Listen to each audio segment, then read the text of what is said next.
Hi sweet family, today we are making a Nintendo Switch cake using only buttercream. Here I already have my icing mixed and done.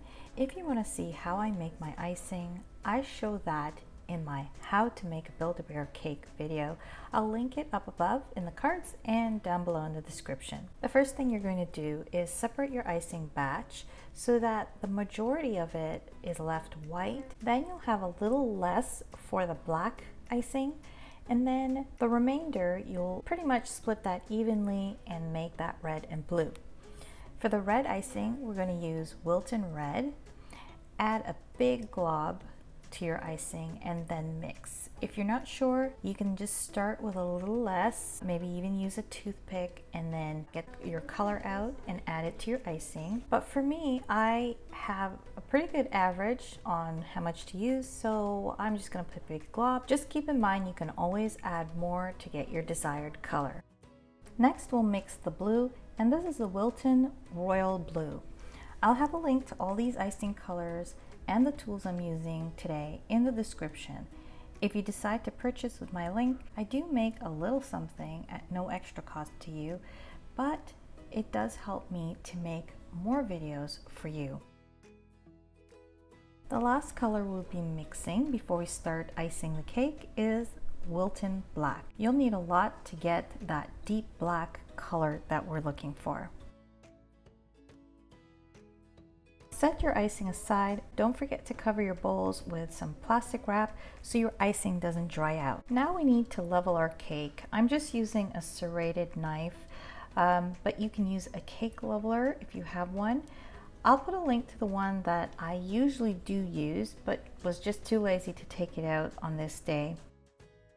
So just make a cut straight across, leveling out your cake, and then put that aside. That is still good cake that can be eaten.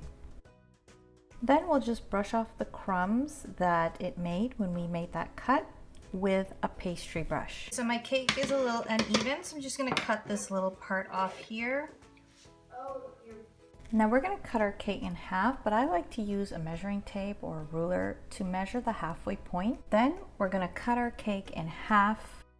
Now I've gone ahead and covered a cutting board with parchment paper because I ran out of foil, and I show how to cover a cutting board in foil in my how to make a Build-A-Bear cake video, so you can take a look. Again, you can take a look at that one, but you can also use a cake board if you have that, or you can cover cardboard. So if you have a cardboard box, you can cut it to the shape. I do recommend going with a rectangular square shape because it's much easier to cover those. Place one layer of the cake on the board and put some dollops of white icing all over the top of the cake. And then you're going to just smooth this out roughly. It does not have to be perfect because our other layer of cake is going to go on top.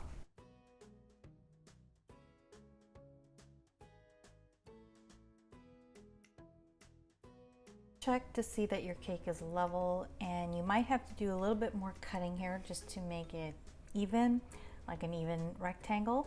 And then you're also going to cut to round off the corners to match the round corners of that the pan made on the opposite sides. Plus the Nintendo Switch does have rounded corners. Now next we're going to go ahead and ice our cake with a very thin layer of white icing. This is called our Crumbcoat, and this will help our cake to set so that when we do put our final colors of icing, we don't get crumbs in throughout the cake in that icing. After you added your Crumbcoat, place your cake in the fridge for 5 minutes. 5 minutes are done. I'm just going to take a strip of parchment paper. Now I made a straight cut on one side, and I just laid that on my cake where I would like to have the separation in the colors. So I'm going to be working on the middle color first, which is the black. Layer it on and smooth it out, and you can put as much or as little icing as you would like. And don't forget to ice the sides in the middle with this black icing. Once you're done with your black icing, you can peel off the parchment paper. It will leave a nice crisp line.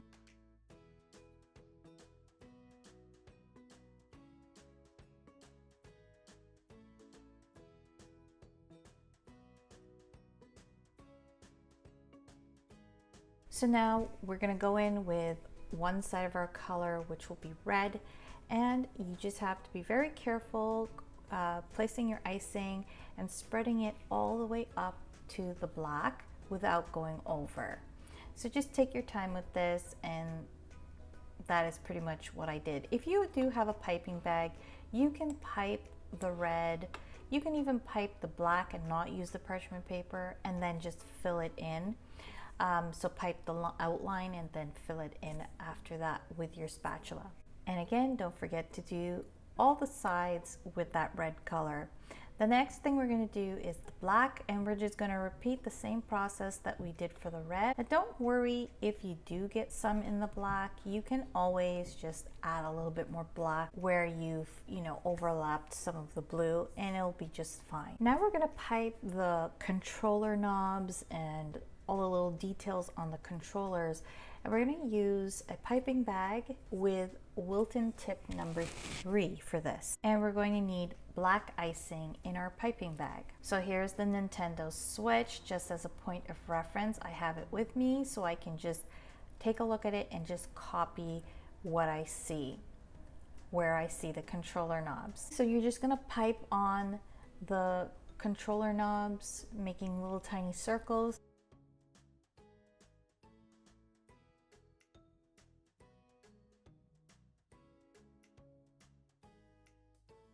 Then I'm going to do the same thing for the blue, and of course I'm using the actual Nintendo Switch as a point of reference again, so the bigger circular knob will be on the top this time.